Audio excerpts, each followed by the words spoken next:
जी जनाब, once again welcome back after a break. और अब हम आज बात करने वाले हैं माउंटेन्स के हवाले से। और आप लोगों ने सुना भी होगा, माउंटेनियस फेस्टिवल्स भी हो रहे हैं और ये बड़ी खुशाइन बात है कि अब हम लोग इस तरह के मुख्तलिफ इवेंट्स के अंदर जो है इन्वॉल्व हो जाते हैं और हमारा इस तरह से टूरिज़म भी बढ़ता है। और जहाँ कहते हैं ना कि जी हमारे मुल्क में जितनी खूबसूरती है वो हमने अभी तक प्रॉपर तरीके से एक्सप्लोर नहीं करी है, तो अब इन फेस्टिवल्स के ज़रिए मेरे ख्याल से बहुत सारे लोगों को मौका मिलेगा हमारी इस खूबसूरती को एक्सप्लोर करने के लिए। और हमारा जो खूबसूरत नेचुरल एक पाकिस्तान का जो एक व्यू है वो हमें देखने को मिलता है। तो इसके लिए आज हम थोड़ा सा बात करने वाले हैं। हमारे यहाँ जो मेहमान मौजूद हैं, he is director Pakistan mountain festival. तो आइए उन्हें वेलकम करते हैं। हमारे साथ यहाँ पे मौजूद हैं मुनीर अहमद साहब। अस्सलाम वालेकुम जी। वालेकुम सलाम, thank you very much. Sir कैसे हैं आप? बस अल्हम्दुलिल्लाह बिल्कुल ठीक ठाक। और सुबह सुबह आप लोग बुलाते हैं जब और माउंटेन्स की बात करते हैं तो दिल बहुत खुश होता है। बिल्कुल, और जाहिर है कि जिस तरह से हमारे इकदामात किए जा रहे हैं, हमारी ये जो मौजूदा हुकूमत है जिस तरह के अच्छे एफर्ट्स कर रही है इस तरह के टूरिज्म को बढ़ाने के लिए, या जिस तरह की अभी मैंने बात करी माउंटेन फेस्टिवल की, तो सबसे पहले आगाज़ मैं अपना सवाल जो सबसे पहला करना चाहूँगी वो यही होगा कि आप हमें थोड़ा सा बताएं कि ये जो माउंटेनियस फेस्टिवल है ये कब से स्टार्ट हुआ है और इसकी ज़रूरत क्यों पड़ी कि हम इस तरह की सेलिब्रेशंस करें माउंटेन्स के लिए? 2002 जो था ना वो इंटरनेशनल ईयर ऑफ माउंटेन्स था जी। पहाड़ों का आलमी साल था। और तब से पहाड़ों की अहमियत जो है वो बड़ी उजागर की गई। और तकरीबन उसी वक्त से फिर हमें भी थोड़ा सा एहसास हुआ। उससे पहले हम इन्वायरमेंट के हवाले से तो बात कर रहे थे, लेकिन हम स्पेसिफिकली माउंटेन इश्यूज के ऊपर नहीं बात कर रहे थे। माउंटेन कम्युनिटीज के ऊपर, माउंटेन कल्चर के ऊपर, माउंटेन नॉलेज के ऊपर उस पर बात नहीं कर रहे थे। और हम कभी इसके ऊपर नहीं बात कर पा रहे थे कि माउंटेन्स जो हैं वो किस तरह से फ्रंट लाइन है अपने जो उस वक्त ग्लोबल वार्मिंग का एक बड़ा बज़वर्ड था, तो उसके हवाले से। तो ये सारी चूंकि और किस तरह से जो माउंटेन रिसोर्सेज हैं और उसके ऊपर जो असरात होते हैं ग्लोबल वार्मिंग से, तो वो किस तरह से नीचे जो है वो ट्रिकल डाउन करते हैं। तो ये बुनियादी तौर पर इन 3-4 बातों की वजह से माउंटेन्स के ऊपर काम शुरू हुआ। फिर हमने कुछ 2005 में जब गवर्नमेंट ऑफ पाकिस्तान का UNDP और बाकी जो माहौलियात पर काम करने वाली तंजीमें, उनका एक प्रोजेक्ट शुरू हुआ था इसी तरह माउंटेन्स के हवाले से। तो तब ये एहसास हुआ कि वहां पर तो काम हो रहा है सही, लेकिन उनका जो लिंक है वो नीचे डाउनस्ट्रीम नहीं है। तो बुनियादी तौर पर mountain culture, mountain issues, mountain communities को लिंकेजेस फराहम करना नीचे। तो ये पाकिस्तान माउंटेन फेस्टिवल की इब्तिदा इन 3-4 एलिमेंट्स की बुनियाद पर हुई थी। और उनकी जो लाइवलीहुड है, जो हमारे पहाड़ी इलाकों में रहने वाले हैं, वो टूरिज्म से है, या उनकी क्राफ्ट्स की वजह से है, या वो जो वहां के फ्रूट्स हैं उसकी वजह से है, लेकिन उनका मार्केट लिंकेज नहीं बन रहा था, वो एक ब्रिज नहीं बन पा रहा था बेसिकली। तो ये बुनियादी तौर पर हमने कहा कि चूंकि जो पहाड़ों में हो रहा है उसको यहाँ पे मैदानी इलाकों में जो मेट्रोपॉलिटन सिटीज हैं, इस्लामाबाद है, लाहौर है, यहाँ पर दिखाने की जरूरत है ताकि लोग अट्रैक्ट हों और फिर उस तरफ को जाएं। बिल्कुल सही। तो ये इसकी एक बुनियादी वजह थी। तो इसी से थोड़ा सा मैं ये जानना चाहूंगी कि इस तरह के जो फेस्टिवल्स अब स्टार्ट हो गए हैं तो उससे आप क्या समझते हैं कि टूरिज्म को कितना फायदा होगा? बहुत फायदा हुआ है। अब देखें कि अगर 2005 में जो टूरिज्म था, आप नारायण कागान की तरफ देख लें तो बहुत कम था, गिलगित बल्तिस्तान की तरफ बिल्कुल नहीं था, चित्राल के और ये जो इलाके हैं इस तरफ थोड़ा बहुत टूरिज्म था। लेकिन अब ग्रेजुअल ग्रोथ हुई है। 2012 में जब हमने इटालियन प्रोजेक्ट के साथ, जो Pakistan Italy debt swap agreement का प्रोजेक्ट था पाकिस्तान और इटालियन गवर्नमेंट्स का, 2012 में उन्होंने पाकिस्तान माउंटेन फेस्टिवल को स्पॉन्सर किया, 12 में 13 में। फिर हमने एक कराकरू फेस्टिवल किया लाहौर में। तो उससे ये हुआ कि बहुत हाइप क्रिएट हुई। और जब हाइप किसी बारे में आप क्रिएट करते हैं, आप उनके कल्चर को हाईलाइट करते हैं, तो हमने कोई 2013 की बात है, कोई 100 प्लस जो आर्टिजन्स थे और आर्टिस्ट थे और जो इलाकाई रक्स पेश करने वाले, क्योंकि वहां पर गिलगित बल्तिस्तान में तो मर्द हजरात ही सारे काम करते हैं, तो उनको फिर हमने जब मोबिलाइज किया और फिर उनको हम लाहौर लेके गए, तो 2013 में जो टूरिज्म था फिर वहां से गिलगित बल्तिस्तान का टूरिज्म जो है वो पिकअप हुआ। तो ये जब तक आप अपने कल्चर को, अपने क्राफ्ट्स को, अपने इलाकों को मेन स्ट्रीम नहीं करेंगे, नीचे ले जाके लोगों को दिखाएंगे नहीं, तो लोग नहीं होंगे। अब ये सूरत हाल ये है कि अब पिछला साल अगर आप छोड़ दें कोविड की वजह से, बिल्कुल, लेकिन हर साल गिलगित बल्तिस्तान में यहाँ पे मई जून में शुरू हो जाता है टूरिज्म, और इतने लोग जाते हैं और जो हमें शिकायत थी ना कि गैर मुल्की नहीं आते हमारे यहाँ, तो या बहुत कम आते हैं, तो लेकिन उसका ये जो डोमेस्टिक टूरिज्म है, ये वाली जो स्ट्रेटेजी हुकूमत पाकिस्तान और पार्टनर ऑर्गेनाइजेशंस ने अपनाई, तो इससे टूरिज्म बहुत ज्यादा बढ़ा है। और फिर मौजूदा हुकूमत ने दो एक बड़े अच्छे इकदाम किए हैं।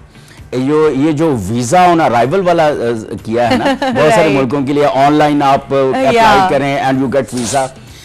एक चीज और करने की जरूरत है जो कि कागजों में तो हुई है, यानी वज़ीर आज़म इमरान खान साहब की मेहरबानी से वो कागजों में तो आ गई हुई है, लेकिन इसके बावजूद भी जो हमारी एजेंसीज हैं उनको थोड़ा सा इस पे ना प्रोएक्टिव काम करने की जरूरत है कि जो माउंटेनियर्स आते हैं उनको एनओसी मिलना जो है ना वो अभी भी थोड़ा दुश्वार काम है। वो अगर उसको सहूलत फराहम की जाए, अब देखें माउंट एवरेस्ट सर करने के लिए कई हजार लोग जाते हैं, और हमारे यहाँ चंद एक लोग आते हैं, 20, 30, 40 लोग आ जाएंगे, इससे ज्यादा नहीं आएंगे, क्योंकि अभी तक जो एनओसी का प्रोसेस है ना माउंटेनियर वो थोड़ा सा वो जरा टीडियस है। हुकूमत की विल मौजूद है, लेकिन जो प्रोसेस है ना वो थोड़ा लंबा है। कोई अप्लाई करना है, फिर वो पड़ा रहना है, फिर फलां एजेंसी के पास जाना है, फिर फलां इदारे के पास जाना है, तो करते करते अब अगर किसी ने आना है प्रोसीजर इतना लंबा हो जाता है, 4 महीने 6 महीने कौन, ये तो बहुत कम हो गया है। पहले तो साल पहले अप्लाई करना पड़ता था। बाज़ औक़ात मेरा ख्याल माउंटेनियर्स फौत हो जाता होगा इंतजार करते करते। लेकिन अभी इस हुकूमत ने एटलीस्ट ये किया है कि वो जो एक अनसर्टेनिटी थी ना उसको कम किया, लेकिन लंबे प्रोसेस की वजह से अभी भी माउंटेनियर्स जो हैं वो हमारे यहाँ उतने तादाद में नहीं आते। वही वाली बात है ना, जैसे मैं अभी यही जानना चाह रही थी कि अब जिस तरह से करंट सिचुएशन है उसमें हमारी जो मौजूदा हुकूमत है उसने कितने अच्छे एफर्ट्स किए हैं, और वो नजर भी आ रहे हैं। बिल्कुल नजर आ रहे हैं, और एक अब कुछ बेहतरी आई है इसमें। अब जरा कोविड की वजह से सारी सूरत लेकिन अब वैक्सीनेशन का जो प्रोसेस चल रहा है, उम्मीद है कि इसके बाद फिर टूरिज्म जो है वो फ्लरिश करेगा। अच्छा, मैं टूरिज्म के हवाले से अगर एक बात कर लूं फिर हम आगे चलते हैं। टूरिज्म में एक फैसिलिटेशन की जो बात है ना वो तो इन हाउस है, लेकिन जो एक होता है परसेप्शन मैनेजमेंट, पाकिस्तान का जो परसेप्शन है दुनिया में, उसकी मैनेजमेंट की जरूरत है कि we are a tourist friendly country. क्या हमारे यहाँ चीजें, लोग कहते हैं ये आपके पहाड़ों में जाएंगे तो पता नहीं वहां पे रहने की जगह भी है कि नहीं है, और पता नहीं वहां पे शायद टेररिस्ट ही भागे फिर रहे होंगे चारों तरफ बंदूकें उठा के फिरते हुए। लेकिन जो लोग आते हैं पाकिस्तान और हमारे माउंटेन्स में जाते हैं, वो कहते हैं यार it's very calm and peaceful environment, वहां पे तो कोई ऐसा मसला नहीं है।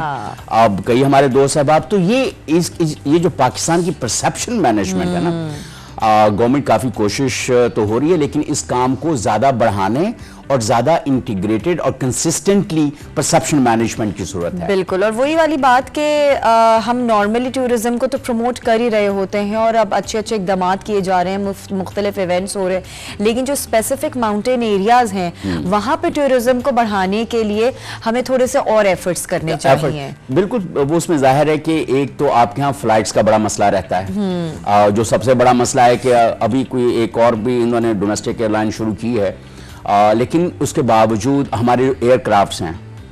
अब बाज़ औक़ात जो टूरिस्ट है वो पूछता है यार कौन सी एयरक्राफ्ट्स यूज हो रहे हैं, तो आप बताते हुए जरा 2 दफा दाएं बाएं देखते हैं, यार मैं बताऊं कि ना बताऊं कि कौन सा एयरक्राफ्ट जो है वो जाता अच्छा, अभी है। थोड़ा सा ना इन चीजों में क्लाइमेटिक कंडीशंस का भी बड़ा फर्क आ जाता है, क्योंकि अक्सर फ्लाइट्स का कैंसिल होना या पोस्टपोन होना वो आपके क्लाइमेटिक वेदर और जो वेदर अपडेट्स होती हैं उस पर डिपेंड कर रहा है। मैं आपको बताऊं, हमने मॉस्को से मोल्डोवा जाना था जी, और मोल्डोवा एयरलाइन से जाना था। ये मैं बात कर रहा हूँ 9/11 ये 2001 की। अच्छा, ये उन्हीं दिनों में, वो बाद में हुआ था लेकिन हम पहले की। मॉस्को एयरपोर्ट, बारिश हो रही है और विजिबिलिटी यहाँ से ये आप कैमरे से थोड़ा सा पीछे ले जाएं। अच्छा, वो भी नहीं है इतना। जब हम यूं करके जा रहे थे जहाज की तरफ तो हमें जहाज लग रहा था कि जहाज खड़ा हुआ है। अच्छा, मतलब विजिबल इतना प्रॉपर नहीं था। I was so surprise. उन्होंने कहा ये जहाज जाएगा। मैं कहा यार ये जहाज जाएगा तो ये जहाज किधर जाएगा। बिल्कुल, वो तो फिर आपके कैप्टन्स के लिए हैट्स ऑफ है कि वो किस तरह से लेकर जाएंगे। इसका मतलब यह है कि अगर 2001 में मॉस्को एयरपोर्ट पर कम विजिबिलिटी और बारिश होने के बावजूद अगर वो जहाज वहां से फ्लाई करके बाहिफाजत किशिनोव मोल्डोवा में उतर गया, अच्छा, इसका मतलब टेक्नोलॉजी मौजूद है। टेक्नोलॉजी मौजूद है और काफी अर्से पहले से जरूरत है। एग्जैक्टली, मतलब किसी तरह जेब शेप ढीली करो, सही, तो टिका के टूरिज्म होगा। बिल्कुल। थोड़ा सा और आगे चलेंगे। अगर वही क्लाइमेट के हवाले से अगर मैं चाहूंगी, अब ग्लोबल जो इस वक्त चल रहा है क्लाइमेटिक कंडीशंस और किस तरह से वो माउंटेनियस एरियाज को इफेक्ट कर रहे हैं, इसके बारे में भी बताइए। अच्छा देखें, क्लाइमेट चेंज जब हम ग्लोबल वार्मिंग की बात करते हैं ना, हमने काफी वक्त पहले किया था, तो उस वक्त आज से 20 साल पहले कहा जा रहा था कि हमें अपनी कंजम्पशन कम करने की जरूरत है, कि जो सार्फियत है मतलब उसको हम कम करें और जो हमारी कार्बन इमिशंस हैं इसको हम कंट्रोल करें। ये कोई 20-25 साल से जब मैंने जर्नलिज्म शुरू किया ना तो तब 91 में ये बात हो रही थी। 30 साल पहले, 30 साल। लेकिन दुनिया ने कहा कि नहीं, हमने तो सार्फियत कम नहीं करनी। और जैसे अब जंक फूड के आउटलेट्स हैं या उसी तरह के बेवरेजेस हैं, या जैसे अब देखिए इंडस्ट्रियल रेवोल्यूशन जो है ना, ठीक है, बहुत अच्छी बात है, लेकिन उसकी कार्बन इमिशंस को कौन कंट्रोल करेगा? जो आप उसमें से प्रोडक्शंस ले रहे हैं उसकी इन्वायरमेंटल कॉस्ट है। बिल्कुल। अच्छा, अब उसकी वजह से अब चेंज तो हो गया हुआ है। अब पेरिस एग्रीमेंट हुआ और पेरिस एग्रीमेंट में जब यह है कि जो इंडस्ट्रियल कंट्रीज हैं वो इसमें इतना सारा पैसा डालेंगे, तो सबको परेशानी हो गई कि यार इतना पैसा अगर हम डालेंगे, हम क्यों डालें? अब जो डेवलपिंग कंट्रीज हैं वो ये कहते हैं कि भाई ये जो कुछ भी किया धरा है ये आप ही का किया धरा है। जो बिगाड़ेंगे भी आप, संवारेंगे भी आप। हाँ, अब आप देना। लेकिन वो कहते हैं बिगाड़े अमीर आदमी, हाँ, और उससे मुतासिर हो गरीब आदमी। सही बात है। अब गरीब आदमी का, उसकी फलाहो बहबूद का, उसकी प्रोटेक्शन का जितना भी ठेका ना वो अमीर आदमी ने उसका खर्चा देना है, क्योंकि उसकी वजह से मुतासिर हो ना। लग्जरी में वो बेचारा जिंदगी यानी वो गुजार रहा है, और गरीब आदमी बेचारा जो है वो तो महरूम है इन सारी चीजों से। अब कितनी गर्मी है, अब अगर उससे प्रोटेक्शन देनी है, अब कहा जाता है और हम ये समझते हैं कि सबसे ज्यादा इंपैक्ट माउंटेन एरियाज पे होता है। अच्छा, अब वो किस वजह से होता है? एक तो ये है कि वहां पर कहा जाता है कि कम्युनिटीज जो है ना वो वहां से दरख्त शख्त काट लेती हैं, हालांकि काटते टिम्बर माफिया है, और उसकी वजह से जो लोकल क्लाइमेट है उस पर बड़ा फर्क पड़ता है। अब वहां पे माउंटेन्स में ग्लेशियर्स होते हैं।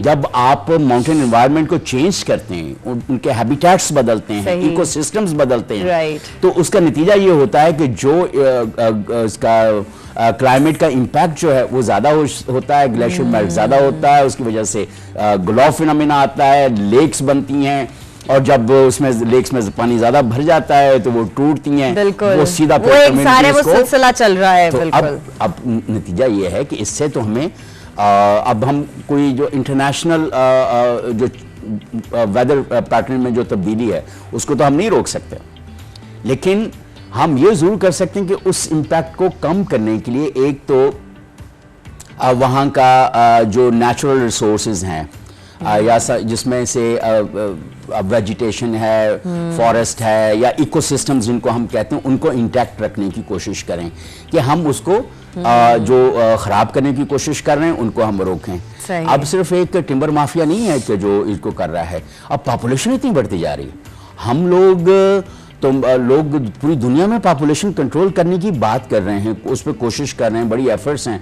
हमारे यहाँ 60s में पॉपुलेशन कंट्रोल वाला मामला शुरू हुआ था, अभी तक हम नहीं कंट्रोल कर पाए। अभी भी जो ऑफ द कफ अगर हम बात करें तो 2.5-3% के करीब हमारे वो है। कितनी आबादी आपने बढ़ानी है, और फिर दूसरे मुसलमान खासतौर पर हम लोग ये समझते हैं, पाकिस्तानी मुसलमान, कि ये बड़ी यहूदी साजिश है, कि ये नहीं समझते कि जितने रिसोर्सेज हैं हमारे पास, हमारे इर्द गिर्द जितने रिसोर्सेज जितने घर में रिसोर्सेज हैं उसके मुताबिक हमारा फैमिली का साइज होना चाहिए, जितनी मुसलमानों की जितनी तादाद ज्यादा हो।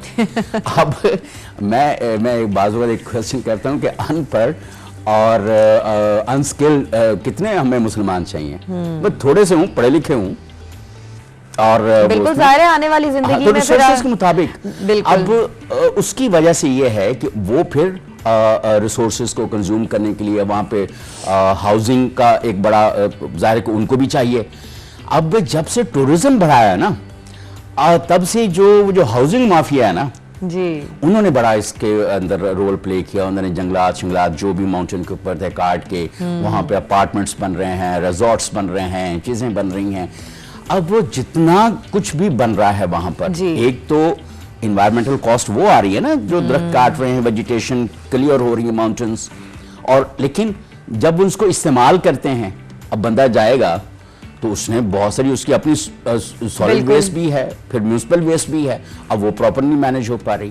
किसी रिजॉर्ट के साथ कोई सॉलिड वेस्ट मैनेजमेंट प्लान नहीं है, इवन हमारे शहरों में नहीं है। इस्लामाबाद में देख लें 2 फिल्ट्रेशन प्लांट्स लगे हुए सीवेज के, सीवेज फिल्टर, लेकिन किधर एक काम कर रहा है, वो भी कैपेसिटी के मुताबिक काम नहीं कर रहा। विद इन इस्लामाबाद हम मुश्किल हुआ है 100% सॉलिड वेस्ट मैनेजमेंट। वो जा किधर रही है, उठा के हम कहीं फेंक रहे हैं, आज तक हम वो नहीं कर पाए। तो माउंटेन्स में तो सवाल ही पैदा नहीं होता ना, क्योंकि वहां पे रिसोर्सेज जाते ही नहीं है। बस वही चीज है कि चीजें हमें समझने की जरा जरूरत है, और जिस तरह से अभी आपने जो चीजें हाईलाइट करी हैं, तो मेरे ख्याल से हमारी हुकूमत इसके ऊपर काम कर रही है, और बहुत जल्द काम कर रही है, हमें चीजें नजर आएंगी। कम्युनिटीज देखिए, उनको भी बिल्कुल हुकूमत का काम है एक पॉलिसी बना दी है।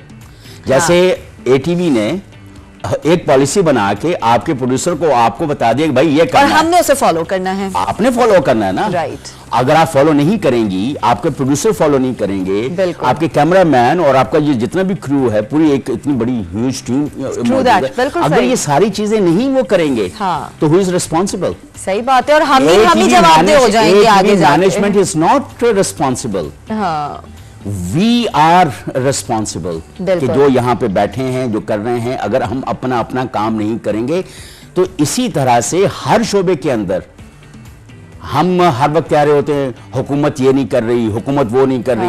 अपने एंड से हम नहीं सोचते कि हम क्या कर रहे हैं और क्या नहीं कर रहे, हम क्या कर रहे हैं। राइट, बिल्कुल सही बात है। मेरी गाड़ी है, क्या मैं उसके वक्त पे ट्यूनिंग कराता हूँ? और अगर नहीं कराएंगे तो कम करता हूँ। बिल्कुल। अब लोगों को ये बात समझ में नहीं आती कि चाहे वो पहाड़ के रहने वाले हों, चाहे मैदानों के हमारे जैसे प्लेन एरियाज के रहने वाले या मेट्रोपॉलिटन सिटीज के रहने वाले, कि जो हमारे इर्द गिर्द का माहौल है ये हमारी मलकियत है। This is for us, this is our land, ये मेरा है। बिल्कुल। आप यहाँ बैठी हैं और यहीं पे अगर सारा कुछ करके चली जाएंगी, बिल्कुल, तो लोग कहेंगे यार ये समरा कैसी खातून है भाई। बिल्कुल सही बात है। और सही चले, ये भी एक अच्छी बात हो गई, एक खुशाइन चीज़ है कि आने वाले दिनों में हमें बड़ा एक अच्छा जो है वो व्यू मिलने वाला है माउंटेन्स के हवाले से। जिस तरह की जो चीज़ें भी अभी आपने हाईलाइट की हैं उनके ऊपर वर्कआउट ज़रूर होगा, और आपकी भी बात आगे पहुंची है ATV की तवज्जुह से, तो बहुत सारी चीज़ों में चेंज इंशाल्लाह ज़रूर आएगा इंशाल्लाह। Thank you so much Munir साहब फॉर कमिंग हेयर, और माउंटेन्स के हवाले से we are always very excited, क्योंकि माशाल्लाह से एक गैप जो कोविड की वजह से आ गया था, उसके बाद दोबारा से हमारा एक सिलसिला शुरू हुआ है। अगर 1 मिनट जी सर, एक तो कम्युनिटीज को ये समझने की जरूरत है, ये कैमरा है ना जी, कि एक तो उनको ये समझने की जरूरत है कि तुम्हारा ये सारा जो इन्वायरमेंट है जहां पे आप रहते हैं ये आपका है, इसकी हिफाजत सबसे पहले आपकी जिम्मेदारी है, कोई बाहर से आके नहीं करेगा। दूसरी जिम्मेदारी वहां पर जाने वालों की है। आप जा रहे हैं तो आपने खुद को इंसान दोस्त, माहौल दोस्त साबित करना है, और ये बताना है कि जब आप वहां से वापस गए हैं तो कुछ इंसान आए थे, उन्होंने पहाड़ी इलाकों को विजिट किया और वो उसके बाद चले गए, और पीछे कुछ नहीं था सवाए इसके कि वो अपनी मेमोरीज लेके गए हैं। तो ये आपकी भी उतनी ही जिम्मेदारी है कि अगर आप किसी के घर में मेहमान जाएं, या मैं कहता हूं मैं आपके घर पे मेहमान आता हूं और मैं वहां पे कचरा वचरा डाल के चला जाता हूं, या चीजें खराब करता हूं, आपका ड्राइंग रूम खराब कर देता हूं, या वहां से कुछ चीजें 19-20 करता हूं, तो क्या आपको कैसा लगेगा? तो जब आप पहाड़ी इलाकों में जाएं, झील किनारे जाएं, तो इन चीज़ों को ज़रूर मद्देनज़र रखें कि अगर आपके घर में आके कोई खराबी करे तो आपको कैसा लगेगा। बिल्कुल, बहुत खूबसूरत बात की।